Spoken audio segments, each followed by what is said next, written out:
What's going on, guys? We are back with another tactic from the always amazing GYR, and this is a 4-2-3-1, which is an absolute monster in testing. Now, we gave this to Ipswich Town. They are fighting it out at the top of the championship.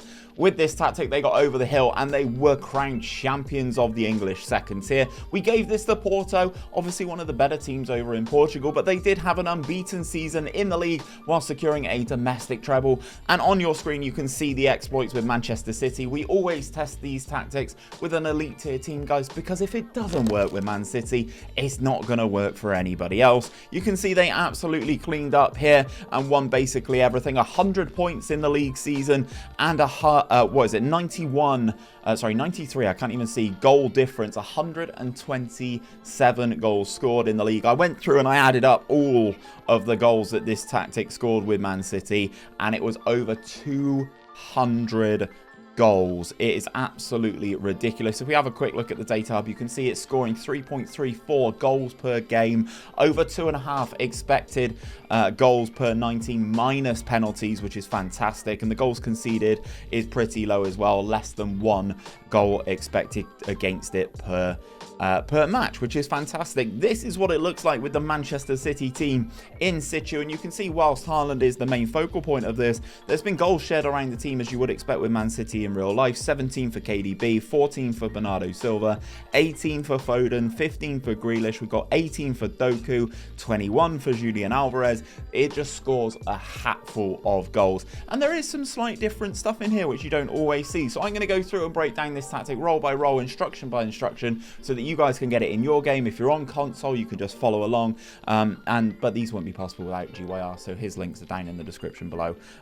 He is an absolute saint. So we're going to start off in goal, guys, with a sweeper keeper on defensive duty with the additional instruction of tackle harder. The additional ones are the ones with the white cog and the red circle, and you get to them via the edit menu, and you can see tackle harder is selected there. Moving into the defense, then we have 2 wing backs on attack on both sides, with the additional instructions of take more risks, dribble more, shoot less, stay wider, and tackle harder. The 2 centre backs are both ball playing defenders, guys, with dribble more and tackle harder on them. Then we have an interesting thing, because you don't see too much of this.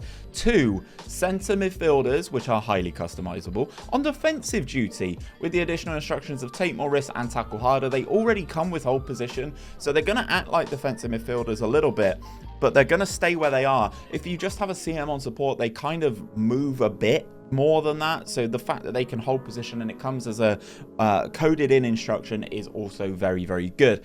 Into the final third then, on the wide players, we have 2 inside forwards on attack. They are both set to sit narrower and tackle harder, hence why the wing backs are set to stay wider, because they are providing the width in this one. Then in the hole we have Phil Foden.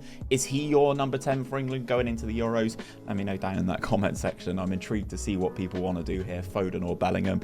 And then it's an attacking midfielder on attack duty with the additional instructions of take more risks, cross aim centre, move into channels, and tackle harder. Then of course the main man up front is _𝘼𝙗𝙤𝙪. He is an advanced forward on attack with tackle harder. Now, the tactical style is just been saved as Deadpool, guys. It is one of these, any one of these that you select, it does not matter.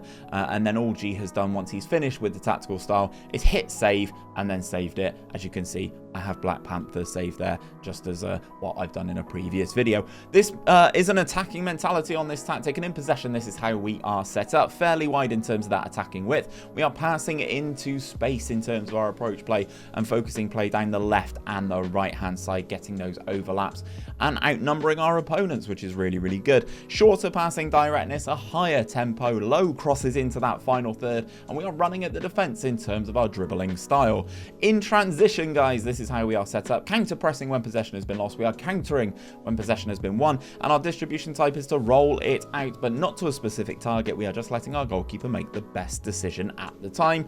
And then out of possession, this is how we are set up. A high press with that higher line, or a defensive line, with that triggering press much more often and preventing that short goalkeeper distribution. Guys, this is GYR's Deadpool for FM24. Let me know if you're going to use it down in the comments, and if you do use it, let us know how you get on. If you want to see something else from GYR, perhaps you're looking for a different shape, check out this playlist. It's all of the tactics that G has released on this year's game.